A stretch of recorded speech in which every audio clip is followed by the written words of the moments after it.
Continuamos pues. Juez defiende decisión en el caso Yetse. La justicia no es para venganza.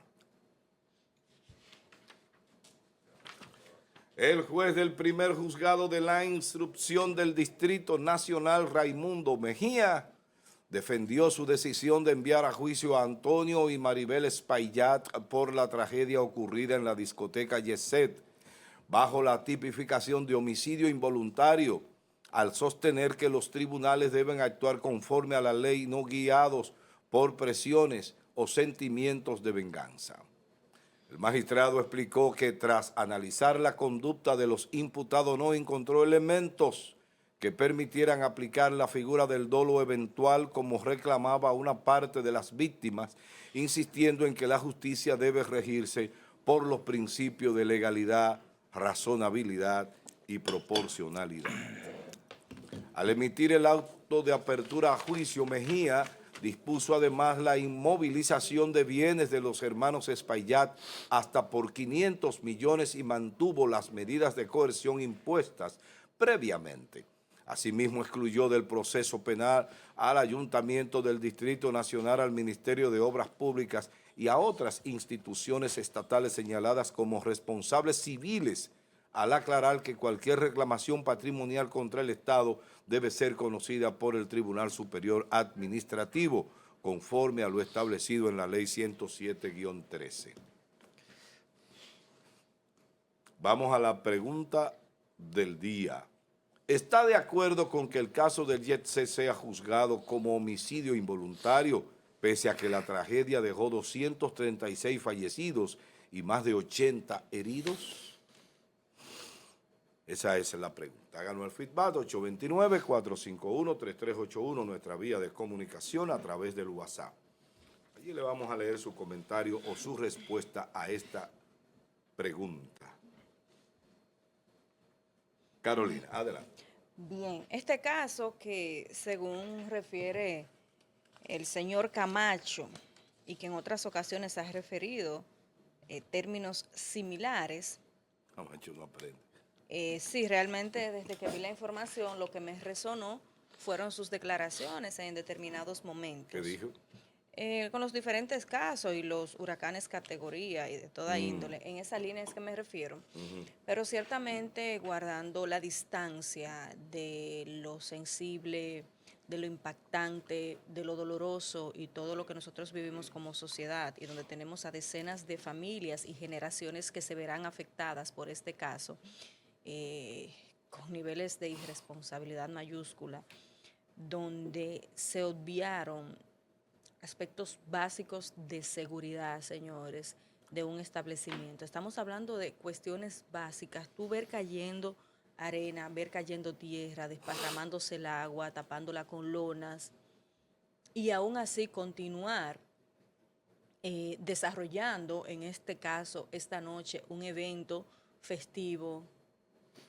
Esto no hay forma lógica, razonable, de entender cómo no se actuó. Cuando tú escuchas las declaraciones de los empleados, de uno de los muchachos que ofreció de manera tan responsable y valiente, estableciendo, diciendo cómo se vivieron las cosas esa noche y cómo se vivían y que se le había advertido y que no se hiciera nada. Otra de las cosas que me pregunto cuando hablo de este tema es cuando la razón pues se queda corta. Digo esto porque estas personas, y cuando hablo de esto no puedo dejar de decir esta información, cómo estas personas, sabiendo las condiciones de la estructura, del establecimiento, de lo que ameritaba, ellos iban al centro. Semanas anteriores estuvieron ahí, su hermana, su cuñado, o sea, familiares estuvieron ahí. Un mes antes habían celebrado un aniversario, estaban hasta sus madres, o sea, todos los familiares, 2 meses antes, para principios de año.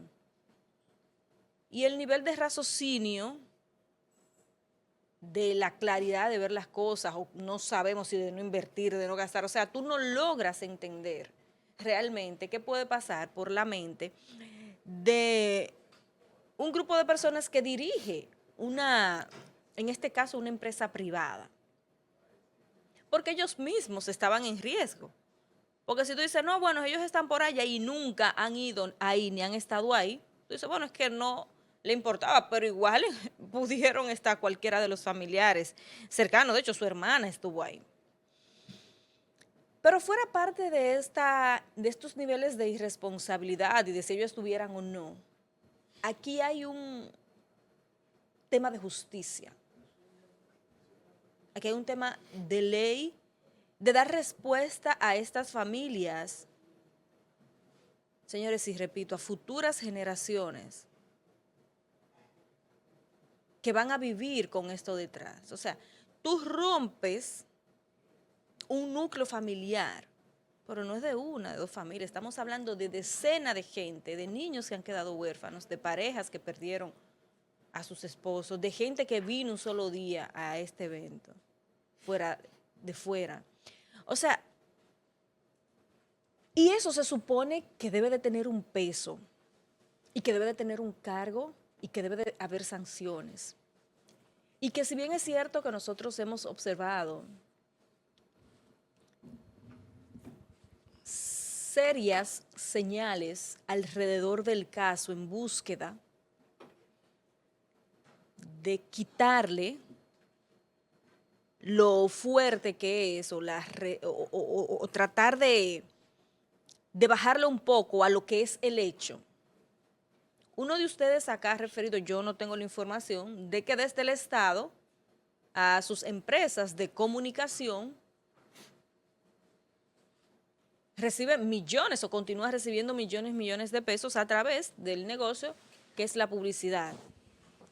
Y tú te preguntas por un tema ético del gobierno, eran contratos preestablecidos, gente que está en un proceso legal y que a través de los medios de comunicación se moldea el pensamiento de las personas y además el nivel de influencia que se ejerce cuando tienes este poder de redes de comunicación, definitivamente tiene impacto, porque no es lo mismo un don nadie o un don que nadie lo conozca, que solo tenga dinero, a una persona de niveles de influencia a estos niveles. De hecho, recuerden el primer paso o lo primero que se dio fue que uno de los abogados más cercanos al presidente de la República dejó sus funciones para pasar a defender este caso. Señores, eso no es cualquier cosa. Entonces, todos estos temas que giran alrededor de la familia Espaillá y de este caso tan terrible y doloroso para todas esas familias y para el país, una tragedia nunca vista, tendrán su impacto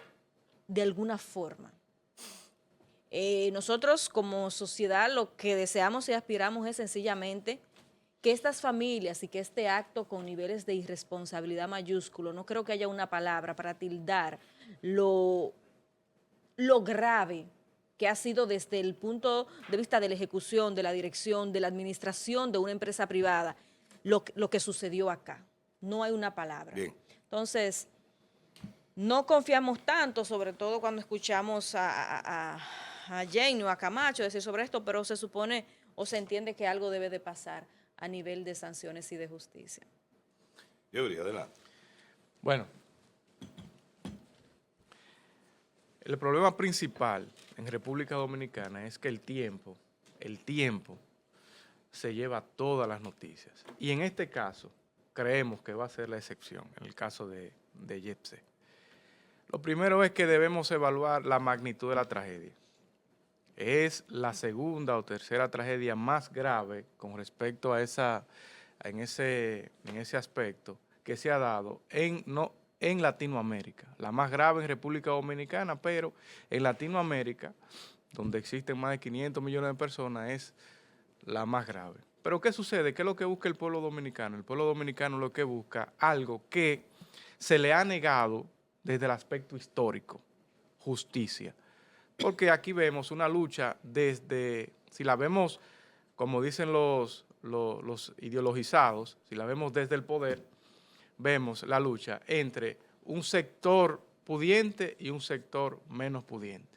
Entonces lo que buscamos aquí más que otra cosa es justicia. Y si bien es cierto, nosotros queremos que se ejerza la justicia no desde la venganza, sino desde la realidad, desde el dolor, busca el pueblo dominicano que se ejerce esa justicia. No menos cierto es que la interpretación que nosotros le damos como seres sociales normales es distinta a los mismos hechos que sucedieron y a la interpretación jurídica que se le debe de dar al hecho. Es un hecho deslesnable, un hecho que debe llamar a la reflexión del pueblo dominicano y a la reflexión del Estado, que le dé mayor seguimiento a ese tipo de estructura y mayor seguimiento, no solamente al tipo de estructura que tiene que ver con discotecas ni nada y cosas por el estilo, sino a todo tipo de estructuras. Eso nos llama a nosotros a la reflexión como ciudadanos de que necesitamos leyes más fuertes, de que necesitamos un sistema jurídico que responda al beneficio del pueblo, que responda a la realidad del pueblo que estamos viviendo, de la realidad social que nosotros tenemos. Y es por ello que hoy el YESEP, los hermanos, los propietarios, que son personas que en su momento tuvieron o tienen gran influencia en República Dominicana, en los medios, hoy no estén enfrentando la justicia como deben y deberían de enfrentarlo. Y ponemos en contexto un caso que sucedió en Argentina, donde una discoteca tomó fuego y muchísimo, que es el mayor caso que ha sucedido, donde los propietarios de esa discoteca, de ese centro, todos, hoy, eso pasó a principios de los 2003, 2004, y todavía hoy están presos, 50, 60, 70 años, porque el sistema... No había una ruta de escape. Exacto, no se identificó esa ruta de escape y eso hizo que muchísimos jóvenes murieran asfixiados y calcinados también. Pero el sistema jurídico argentino en ese momento ya estaba preparado para ese tipo de catástrofe y el Ministerio Público pudo lograr, ahí en Argentina, no sé si se le dice Ministerio Público o la Fiscalía, vamos a llamarle así, pudo lograr Ministerio Público, muy bien, pudo lograr pena privativa de libertad que estaban acorde con el hecho. Y lo principal que nos debe llamar a la atención a nosotros no es que nosotros nos solidaricemos solo con el dolor de las víctimas, sino vamos también a obligar al Estado a que pueda legislar en función de que cosas como esta no vuelvan a suceder. Y que si sucedan, y si suceden, ya existan los mecanismos legales y preventivos para poder acusar a esas personas con la dureza y la rigurosidad que el caso nos llama. Bien, gracias, Yeuri. Yerian, adelante. Bueno, aquí es importante, ¿verdad? Como abogado que soy, retrotraerme a la parte técnica. ¿Qué es lo que ha pasado? Bueno, el techo del YSS se desplomó, ¿verdad? Aplastando y quitándole la vida a 236 personas. Se le ha acusado a los propietarios de diferentes tipos penales y el juez que instruye el proceso en la parte final de esta etapa, que es la audiencia preliminar, me refiero a la etapa de instrucción del proceso, ha retenido una calificación jurídica que es la de homicidio involuntario. El homicidio involuntario está tipificado, se encuentra tipificado en la República Dominicana, específicamente en el Código Penal, que ya va a ser, que va a salir, ¿verdad? Va a ser expulsado del ordenamiento jurídico, en el artículo 319. Yo lo enviejo 6. Sería importante que nos traslademos ahí y lo leamos, vamos a leerlo. El actual 319. Lo leamos de manera íntegra. Dice ahí el artículo 319, el Código Penal Dominicano, el que por torpeza retire eso, imprudencia, retenga eso, inadvertencia, retenga eso. Negligencia o inobservancia, retenga esos últimos 4. De los reglamentos, cometa homicidio involuntario, que nunca debió ser, esa palabra nunca debió estar ahí, debió ser, ¿verdad? Por causa de ello, le quite la vida a alguien, Muerte involuntaria. entonces se convierte en reo de homicidio involuntario, ¿verdad? ¿Qué es lo que es la definición? Manténlo, José, por favor. Dice, cometa homicidio involuntario, o sea, causa involuntaria de él, será castigado con prisión correccional de 3 meses a 2 años y multa de 20 y 5, eso está mal escrito, y 100 pesos. Para que ustedes vean, ahí está el problema. Fíjense ustedes la multa. ¿Y qué hace el juez? Yo le decía a ustedes hace un tiempo aquí en este programa, no sé si lo recuerdan, que una vida en la República Dominicana oscila, aunque eso duela, entre 1.500.000 pesos y 3 millones de pesos. Se lo dije, no sé si se acuerdan, le dije, miren, así que, porque usted tiene que ver, primero lo que cubren los seguros, tienen que irse a la jurisprudencia, cuáles son las condenas que emiten los tribunales, y por ahí anda, independientemente de que una vida cueste más que otra. Quizás para usted resulte difícil entenderlo, pero es así. No es lo mismo que ultimen a un presidente de la República que ultimen a Yerjan, un campesino. No es lo mismo. Y del aguacate. Sí, no es lo mismo que Yerjan, siendo abogado, pierda un brazo, ¿verdad? Por ejemplo, el brazo derecho, puedo seguir quizás ejerciendo, escribiendo con el izquierdo, a que pierda un brazo, vamos a suponer Pedro Martínez en el momento de su apogeo de su carrera, porque ese es su... Sí, ¿no? claro, y por ahí va la cosa. Entonces, ¿qué ha hecho el juez? Bueno, retuvo homicidio involuntario precisamente porque los propietarios del jet set actuaron con torpeza, con negligencia, con inobservancia de los reglamentos. Se manejó la teoría del dolo eventual, que en la República Dominicana penosamente no existe. Y que aun cuando existiera no iba a tener ninguna repercusión. Exactamente, en la norma. porque no se adecua a la norma. Y al no adecuarse a la norma, entonces no se puede utilizar, porque tú dirás, ok, dolo eventual, ajá, ¿y qué? ¿Eso sube la pena? ¿Cuánto? No, no hay ninguna variación. Por tanto, la teoría, ok, que los abogados lo plantearan, eso es importante, quizás de modo de que se genere un debate y que luego pueda ser incluido y en ese caso que se puedan subir las penas, pero no pasa nada. Ahora bien, ¿en qué no estoy de acuerdo con el juez? El juez habla del principio de legalidad, que es el que aplica. Ciertamente, el principio de legalidad que obliga, ¿verdad?, o que limita el poder del Estado a la aplicación de la ley vigente y no a la discrecionalidad del juez o de la autoridad. Y él habla de eso, pero él habló, que no debió, desde mi punto de vista, hablar del principio de razonabilidad y el principio de proporcionalidad. No, es que no es proporcional la pena que ellos van a recibir, No, porque, imposible. escuchen esto, ellos van a ser condenados, No, pero- y van a ser condenados a la pena A 2 máxima, que años. son 2 años. Sí, ya. Y ya. Entonces tenemos, ¿cuánto? 1 año y pico diciéndolo aquí desde el primer Exacto, día. van a ser condenados. Ahora bien, ¿es proporcional esa pena con el daño causado 236 vidas? Yo creo que eso es lo que tenemos que revisar.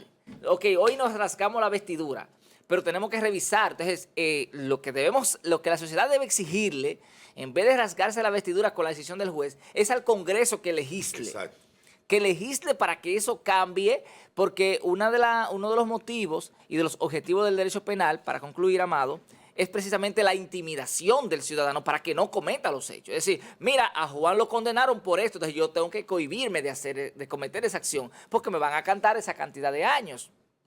Entonces, si eso, por ejemplo, por un tema de negligencia, 236 vidas se pierden, y tú lo que vas a pagar es 2 años, y cuando viene a ver, te ponen uno suspendido, o cuando viene a ver todo suspendido, pues entonces, ¿cuál es la intimidación que va a pesar sobre ti? No pasa nada, tú dices, no, yo hago esos 2 años, y tú vas y cometes un hecho, ¿verdad?, a nivel de negligencia. Entonces, es importante enfocarnos en el problema en sí. Ya pasó esto, y lo lamentamos. Realmente es también lamentable que no podamos a ellos condenar a una pena mayor, por el dolor de la familia, Claro. pero lamentablemente no está en el ordenamiento jurídico y eso es lo que tenemos que trabajar. Muchas gracias. Amado. Bien, gracias.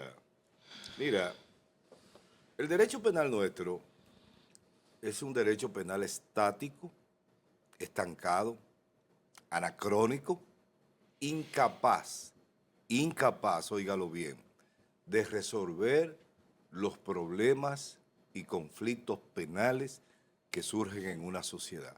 ¿Y ustedes saben por qué ocurre eso? El Código Penal que nosotros estamos aplicando es el Código Penal de 1809 de Napoleón, que ni siquiera le dio mucha importancia al Código Penal. Napoleón le dio mucha importancia al Código Civil y por eso dijo una famosa frase, "Ma gloria no es rien". Mi gloria no es mi grandes batallas, mi gloria es mi Código Civil. Porque Napoleón en Francia decidió crear una comisión y esa comisión de grandes juristas del momento, esos juristas crearon un código que se ha mantenido en Latinoamérica, se aplicó casi en todas partes, producto de una mezcla entre el derecho francés y el derecho germánico, más que otra cosa, el derecho alemán y el derecho romano, derecho italiano. Por eso nosotros estamos inmersos dentro del derecho dominicano en la familia de derechos romano-germánica. Cosa extraña porque Roma y Alemania se estuvieron matando en la antigüedad y pelearon muchísimo. En una ocasión los bárbaros, como le decían los romanos, que no eran bárbaros nada, acabaron con el ejército romano y así por el estilo. Pero bueno, volviendo al tema, volviendo aquí a nosotros, real y efectivamente, por mucho que San Camacho diga que va a lograr la pena máxima. No, pero él lo va a lograr. Claro que sí, pero no se lo han, por mucho que... La de 2 óyeme, años. Es la de 2 años. de Pero eso 2 eso lo logra el hijo mío. Claro. Sí, Por eso es que yo digo, el Ministerio Público debe entender que no es una bailarina. El problema de este Ministerio Público, y tengo que criticárselo a mis amigos, es que se creen bailarinas. La bailarina es la que está adelante siempre. Aunque está ahí un cantante aire, usted ve la bailarina adelante dando brinco y dando sal. El Ministerio Público, la labor del Ministerio Público es una labor odiosa. Es una labor difícil porque es la labor de persecución que hace el Estado a través de esa organización llamada Ministerio Público. Pero le gusta la prensa y decir y prometer cosas y después tienen que meterse el rabo entre las piernas. Pero bueno, el tema es el siguiente. Nosotros hace tiempo que necesitamos un código penal y probablemente no ese código que se aprobó y que va a entrar en agosto en vigencia, porque ese código fue hecho en cierto modo a la carrera para salir del paso. No sé por qué, no sé cuál era la prisa de salir del código, quizá porque tenía más de 20 años como proyecto, dando brinco en las cámaras. Pero miren, el código nuestro, le decía, es de 1809, revisado en 1835 y aplicado aquí en 1885, cuando supuestamente se hizo, en comillas, se hizo, un código penal dominicano en 1885, en época de Lilis. Realmente no fue un código que se hizo aquí, eso fue una traducción del francés al español, porque antes eran en francés los códigos, todos, hasta el código de comercio. Por eso los pensum de las carreras de derecho tenían 4 niveles de francés. Cuando yo salí de la universidad yo sabía francés porque me podía ir a vivir a Francia. No, después se le olvida porque uno deja de usar esa vaina. Pero realmente era así, 4 niveles de francés. Uno salía preparado para leer en francés, para hablar en francés, para decir algunas oraciones y esas cosas. Pero es indudable que los responsables de lo que pasó en el YETSE, no de lo que pasó, sino del resultado posterior, han sido las autoridades que hemos tenido, porque nunca nos preocupamos por armar un sistema penal adecuado. Señores, eso del dolo eventual, no va a ser, aun cuando un juez lo tomara en cuenta, no va a cambiar nada porque tú no puedes variar lo que la ley dice porque esa no es función de un juez. Esa es función de las cámaras legislativas. Entonces, para que la gente me entienda, el dolo eventual es cuando usted sabe que puede producir un daño con lo que usted está haciendo, pero Aún así lo hace. aún así lo hace y se arriesga. Por ejemplo, para Enrique Bacigalupo, que es un argentino, un abogado argentino, fue juez de la Suprema Corte de Justicia de España, que hizo vida en España. Bacigalupo dice, llama a eso, no dolo eventual, él lo llama culpa consciente. Esa es culpa consciente. Hay dos tipos de culpa, la consciente y la culpa inconsciente. La culpa consciente es, imagínense que usted vaya a doblar en la Avenida Libertad a la izquierda para devolverse, ¿verdad? En la Avenida Libertad de aquí. Pero venga un vehículo y usted entiende que le da tiempo y se mete y choca. Eso es culpa consciente. Usted sabía que eso podía pasar, pero lo intentó tentando la buena suerte. Sí. Sencillamente, eso es lo que es culpa eventual. Y por eso lo plantearon, pero eso era cháchara, eso era perdedera de tiempo, porque eso no iba a cambiar, como dice Yerjan, ningún resultado. Entonces, que uno no puede ponerse a estar perdiendo tiempo en esta cosa. Y la bueno, sí, ¿qué es lo que necesitamos? Necesitamos realmente un derecho penal con cierto nivel de academia. ¿Ustedes saben por qué? Cuando yo llegué a la Procuraduría en el 2004, en ese momento todavía aquí no se hablaba de teoría del delito. Tú eras mi estudiante sí, para esa fecha. ¿Quién hablaba de teoría del delito? Profesores como yo, que no hemos pasado la vida bregando con el derecho penal, pero aquí no se hablaba de teoría del delito. Nadie sabía lo que era. Y ustedes saben en qué momento comenzó a hablarse de teoría del delito en este país. Bueno, a principio, en el 1907, unos teóricos eran alemanes, sí. Y en 1947, Hans Welser publica un librito chiquitico que se llamaba El Nuevo Sistema del Derecho Penal, y ahí desarrolla una teoría que es considerada hoy el avance de la teoría del delito. Ahí comienza la teoría del delito, 1947. Aquí no había una universidad que hablara de ese tema. Entonces nosotros necesitamos, Pero para proteger la sociedad, mucho. necesitamos un derecho penal académico, que la gente pueda hablar teoría del delito, por Dios. Eso Sí, nadie sabía lo que era esa vaina. Pero de eso ha pasado mucho tiempo y ya eso ha avanzado mucho. Entonces no deberíamos quedarnos anclados en el pasado. Pero te estoy hablando que en el 2004, que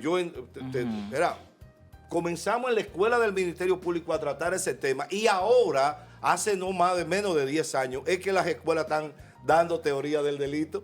Sí, miren, antes de que tú entres, Yeuri, yo acabo de enviar una imagen ahí para que ustedes vean. Que no llegó. ¿No llegó? Para que ustedes vean De lo que llega a la imagen. Sí. ¿Verdad? el país en el... que yo lo mandé. ok. Adelante, ya. Adelante. Salvador Jorge Blanco, en uno de sus libros, Ay. que habla Ay, brillante. Justicia y Prensa. Ay. Ese libro es... Ay, no es extraordinario. Busqué algo aquí que dice, la justicia debe actuar con imparcialidad, aun cuando la opinión pública reclame lo contrario. Claro. La verdad es la verdad, aunque duela. Y lamentablemente ya ¿Tú es tienes así. el libro? Sí.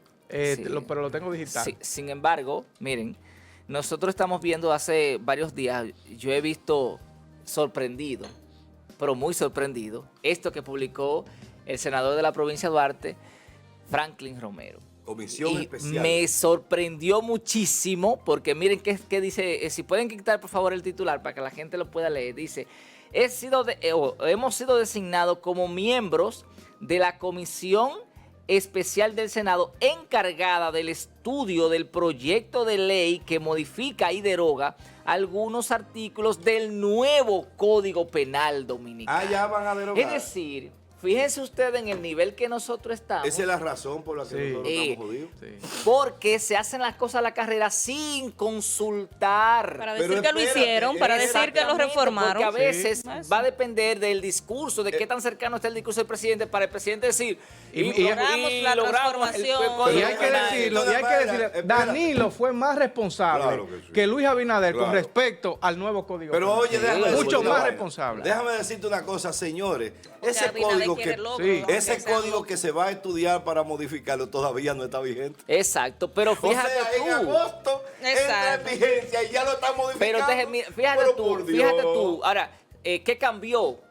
Y ¿Cuál cuando es el uno habla de que cambio? el gobierno no planifica nada, se ponen bravos. Es Claro, precisamente claro. por Empiezan a eso, agarrarse porque la se vestidura. supone que ese código penal, cualquier modificación a la ley, cualquier ley que se vaya a crear en la República Dominicana, debe ser el objeto de una necesidad, ¿verdad? Y esa necesidad tiene que estar obviamente comprobada y eso tiene que estar altamente estudiado, analizado profundamente, no por un grupo que a veces va al Congreso Yeah. porque tienen mucho dinero y le surgen ideas de hoy para mañana y ya quieren un proyecto de ley. Entonces, pero- Cuando Carolina mande a la gente a ver al doctor Rodríguez, Carolina, yo te voy a decir algo. Muy bien, Con pues. relación a eso último. no, pero dilo en público. No, vamos porque no quiero al venezolano haciéndome más Para que mueca te escuche Monseñor. ¿Cómo se llama? Eh. Que un tráfico. Adelante, Carolina.